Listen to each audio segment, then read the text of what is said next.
Hello everyone, welcome to Ken studies. आज है 29 सितंबर। Start करते हैं आज के MCQ questions.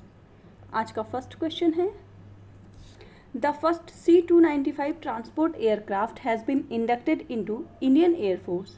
It will replace which aircraft. आपसे पूछा जा रहा है, पहला परिवहन विमान C-295 इंडियन एयरफोर्स में शामिल किया गया है, ये किस विमान का स्थान लेगा। आपके ऑप्शंस हैं HS-748 एवरो, Boeing 707, gulf stream, G100 या फिर सुखोई 30। आपसे पूछा जा रहा है कि नया ये जो इंडक्टेड ट्रांसपोर्ट एयरक्राफ्ट है C-295, ये किसको रिप्लेस करेगा। और इस क्वेश्चन में आपका करेक्ट ऑप्शन हो जाएगा ऑप्शन ए, ये रिप्लेस करेगा HS-748 एवरो को। यहाँ आप लोग देख सकते हैं, First C-295 transport aircraft has been inducted into Indian Air Force at Hindon Air Force Station, Uttar Pradesh. The IAF Squadron number 11, जिसका नाम The Rhinos भी है, will get the first C-295 transport aircraft.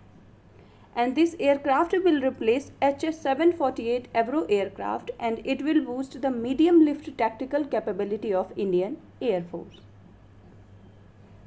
बढ़ते हैं next question की ओर। Which of the following countries won the gold medal in the women's cricket team in Asian Games 2023। आपसे पूछा जा रहा है, निम्नलिखित में से किस देश की महिला क्रिकेट टीम ने एशियाई खेल 2023 में स्वर्ण पदक जीता है। आपके ऑप्शंस हैं बांग्लादेश, इंडिया, श्रीलंका या पाकिस्तान। और इस क्वेश्चन में आपका करेक्ट ऑप्शन हो जाएगा ऑप्शन बी, ये जीता है भारत ने। यहाँ आप लोग देख सकते हैं, Indian women's cricket team won their maiden gold medal in the Asian Games 2023 by defeating Sri Lanka by 19 runs in the final, and this is a historic feat achieved by Indian women's cricket team. आप लोगों ने देखा होगा कि अभी Asian games का आयोजन China में हो रहा है।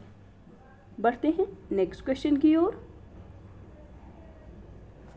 Veteran KG George National Award winner recently passed away. He was related to which field? आपसे पूछा जा रहा है, राष्ट्रीय पुरस्कार विजेता वयोवृद्ध KG जॉर्ज का हाल ही में निधन हो गया है, वो किस क्षेत्र से संबंधित थे।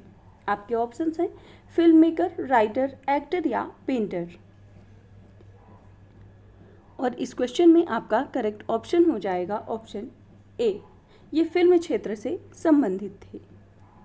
यहाँ आप लोग उनकी फ़ोटो देख सकते हैं। Veteran Malayalam filmmaker and national award winner KG George died at an old age home near ककनाड।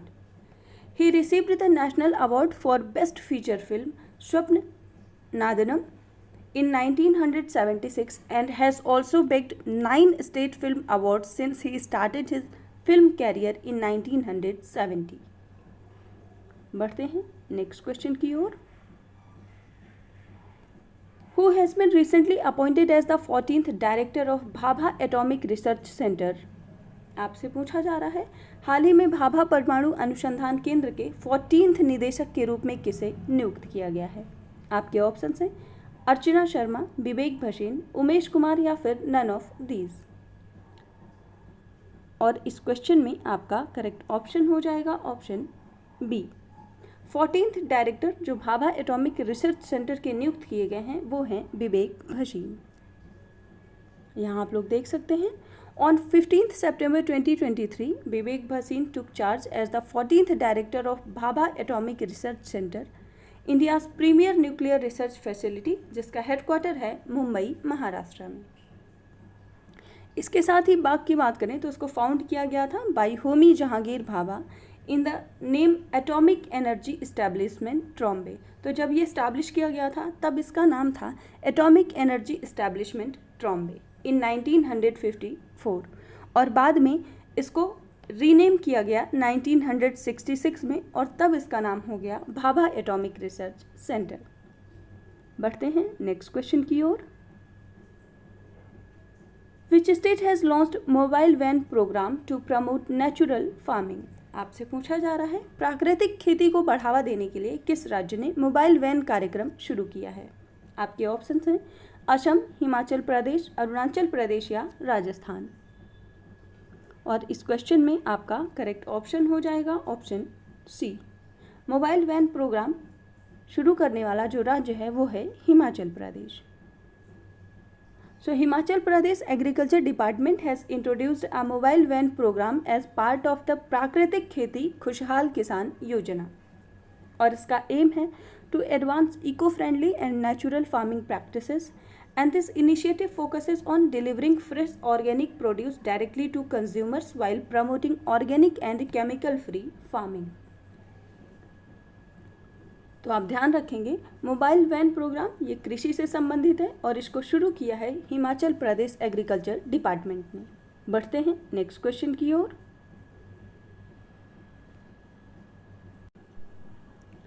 So which of the following exercise is not a bilateral exercise between India and Indonesia.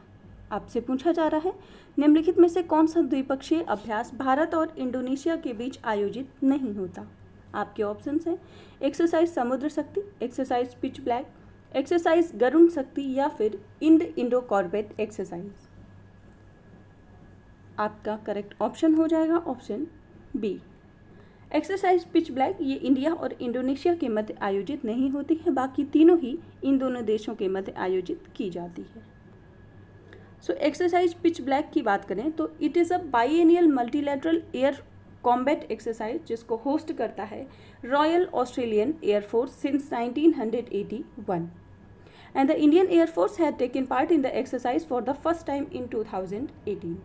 तो exercise pitch black ये Australian Air Force के द्वारा आयोजित किया जाता है। इसके साथ इंडिया और इंडोनेशिया की बात करें तो 3 एक्सरसाइजेस का आयोजन किया जाता है, जिसमें आर्मी के मध्य होता है गरुण शक्ति, नेवी से जो एक्सरसाइजेज होती हैं उसमें है इंडो कॉर्बेट और समुद्र शक्ति। तो आज के करंट अफेयर सेशन में इतना ही। Do like, share and subscribe. Thank you.